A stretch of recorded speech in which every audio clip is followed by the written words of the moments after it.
আজ আর কোনো কলকা ক্লাস নয়, তবে কলকা ডিজাইনই করব।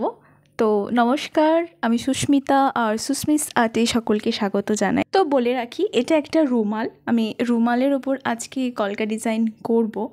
তো বেসিক্যালি আমার ছোট্ট স্টুডেন্ট পৃথা, ও আমাকে এইটা রুমালটা দিয়ে বলেছিল, দিদি তুমি এত ডিজাইন করো আমাদের বই খাতায় চারিদিকে, আমার রুমালটা একটু সাজিয়ে দেবে। আমার ছোট্ট স্টুডেন্টের আবদার, তো সেটা তো রাখতেই হবে।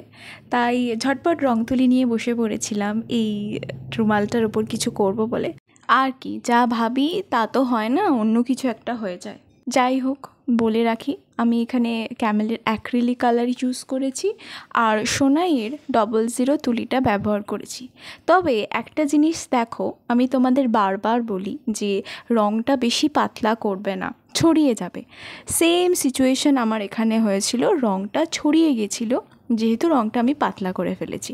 আমি আর আগে টেস্ট করিনি, খেয়াল করিনি, ডিরেক্ট রুমালে দিয়েছি, এই পোর্শনটায় কিন্তু রঙটা ছড়িয়ে গেছে। যাকে বেশি কিছু করব না, তাহলে আরও ঘেটে যাবে। যেমন আছে তেমনই থাকবে, এর উপর দিয়ে কলকা করব।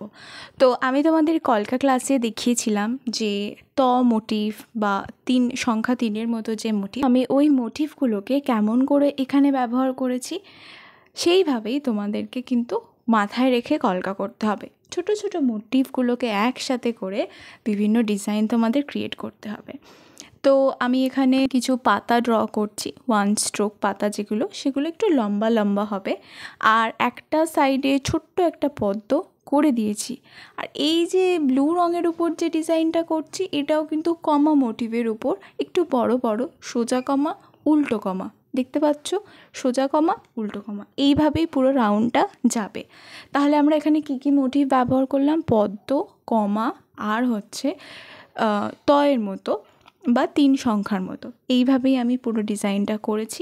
আর একটা কথা, এই যে গোল হুকটা আমি লাগিয়েছি, এটাকে বলে এমব্রয়ডারি হুক, আমাদের সেলাই করতে কাজে লাগে। আমরা আঁকিবুকি করতেও ব্যবহার করি, যাতে রঙটা পিছন দিকে ছড়িয়ে না যায়। আর কাজটা আমি শেষ করব কিছু কিছু ডট মোটিভ চারিদিকে ডট ডট দিয়ে। তো আমি এটা তুলির পিছন দিক দিয়েই প্রেফার করি, যাতে গোলটা মানে মোটামুটি কাছাকাছি সিমিলার হয়।